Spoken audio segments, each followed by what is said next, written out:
আসসালামু আলাইকুম, কেমন আছেন সবাই? Welcome to my new video. পয়লা বৈশাখের আগের দিন শপিং করেছি, কিন্তু পয়লা বৈশাখের জন্য কোনো শাড়ি কেনা হয়নি, কারণ শাড়ি আমি পরতে পারি না, ম্যানেজ করতে সমস্যা হয়।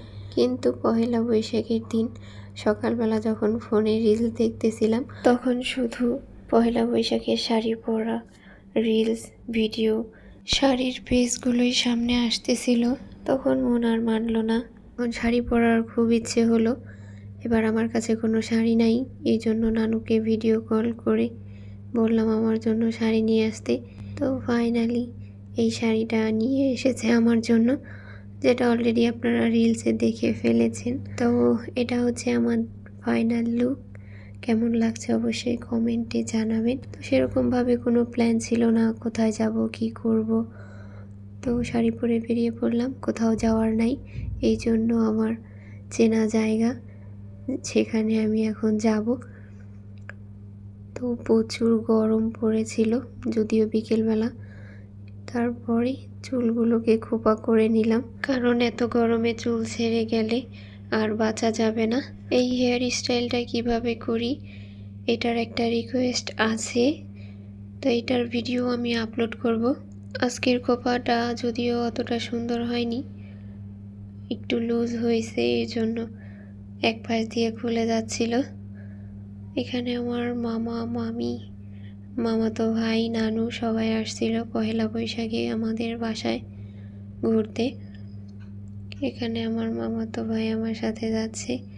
এখানে এসেই তো মনটা ভালো হয়ে গেল, কারণ এত গরমে প্রচুর বাতাস ছিল, এখানে অনেক ভালো লাগতেছিল। আর জায়গাটা অনেক সুন্দর। ছোটবেলায় দিনের অর্ধেকের বেশি সময়টা এখানে কাটাইতাম সবাই মিলে। 1 বছর আগে পর্যন্ত এই জায়গাটা আরও বেশি সুন্দর ছিল, কারণ এই পাশ দিয়ে আরও অনেক সুন্দর গাছ ছিল, আম গাছ। আমার শাড়ির আঁচল ওরা দেখে হয়তো বা বুঝতে পারছেন কি পরিমাণে বাতাস ছিল এই জায়গাটায়, অনেক সুন্দর।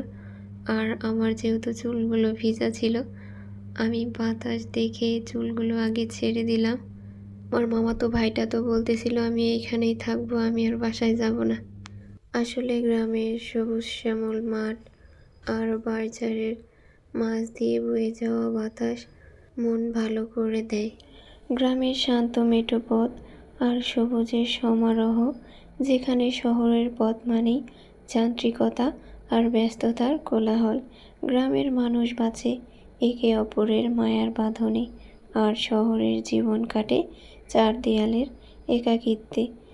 গ্রামের স্নিগ্ধ বাতাস আর স্বচ্ছ আকাশ প্রাণ জোড়ায়, যেখানে শহরের আকাশে ধোঁয়া আর ধুলাবালিতে ঢাকা। শহর দেয় আধুনিক সুযোগ সুবিধা আর সচ্ছলতা, কিন্তু গ্রাম দেয় মানসিক শান্তি আর অকৃত্রিম মমতা।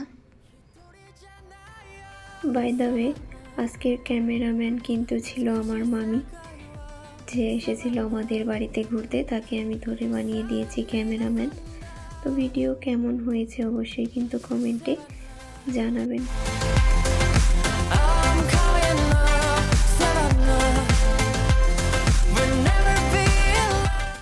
তারপরে কয়েকটা শর্টস ভিডিও বানিয়ে নিলাম, যেগুলো অলরেডি আপলোড করা হয়ে গেছে।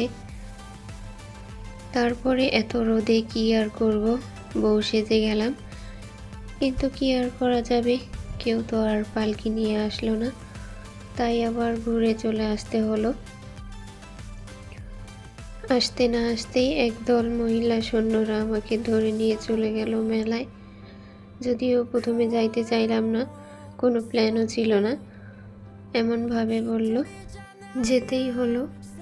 কিন্তু রাস্তায় একটাও গাড়ি নাই, এমন একটা জায়গায় যাচ্ছি যেখানে গাড়ি পাওয়া খুবই মুশকিল। আর আমার ভাই আমার শাড়ি ঠিক করে দিচ্ছিল, আর সবাই দেখে হাসতেছিল। এখানে আমার থেকেও ছোট যারা আছে তারা সুন্দর শাড়ি পরে কি সুন্দর হাঁটতেছিল, আর আমি বেচারি আমার ভাই আমার শাড়ি ঠিক করে করে দিচ্ছিল।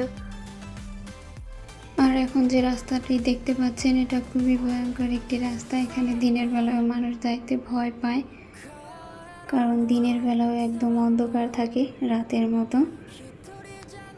তো আমরা চলে আসলাম মেলায়। আসলে এখানে ঘুড়ির লড়াই হবে শুনেছিলাম, এই জন্য সবাই মিলে এখানে আসলাম।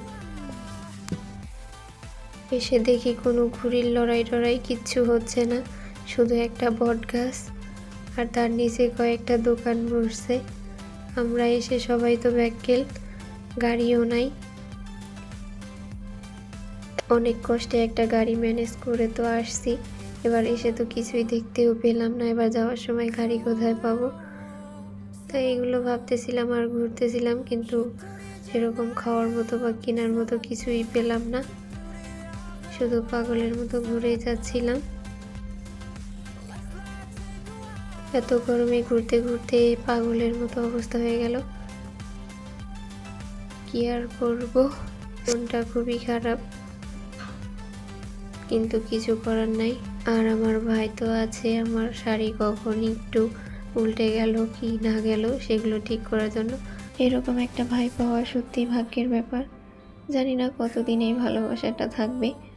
যাই হোক, এত গরমে আমার থাকার কোনো রকম ইচ্ছে নেই, সবাই রয়েছে, বাট আমি একা বেরিয়ে পড়েছি। আমি আর একটা ভাবি চলে আসতেছিলাম,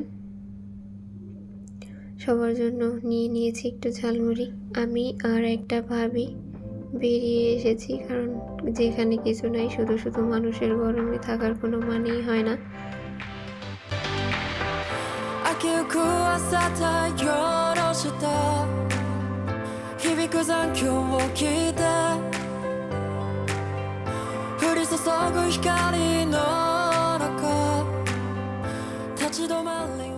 এখানে সুন্দর সুন্দর ছোট ছোট কাশফুল দেখতে ভালোই লাগতেছিল, আর আমি এসে অপেক্ষা করতেছিলাম তাদের জন্য, তারা কখন আসবে আর বাসায় আসবো।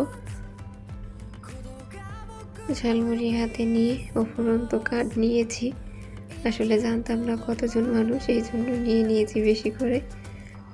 তো সবাইকে কার্ড দিতে দিতে আমার ঝালমুড়ি শেষ, যদিও আমি খাই না। ভেবেছিলাম হয়তো বা হেঁটে হেঁটে বাড়ি ফিরতে হবে, কিন্তু আমাদের এক শুভাকাঙ্ক্ষী যে আমাদের জন্য গাড়ি নিয়ে এসেছে, তো তাকে ধন্যবাদ গাড়ি নিয়ে আসার জন্য। এত গরমে হেঁটে যাওয়াটা সম্ভব ছিল না। এখন শুধু মনে হচ্ছিল কখন বাসায় যাব আর এক গ্লাস ঠান্ডা পানি খাবো, কারণ এখানে সেরকম কোনো দোকান ছিল না। ঠান্ডা পানি তো দূরের কথা, নর্মাল পানি পাওয়া ভাগ্যের ব্যাপার। তো তাড়াতাড়ি করে গাড়িতে উঠে পড়লাম। আর আজকের ভিডিওটি আপনাদের কেমন লাগলো অবশ্যই জানাবেন। ভালো লাগলে লাইক কমেন্ট শেয়ার করে চ্যানেলটি সাবস্ক্রাইব করে দেবেন। আজকের ভিডিওটি ছিল এই পর্যন্তই। সবাই ভালো থাকবেন, সুস্থ থাকবেন। আল্লাহ হাফেজ।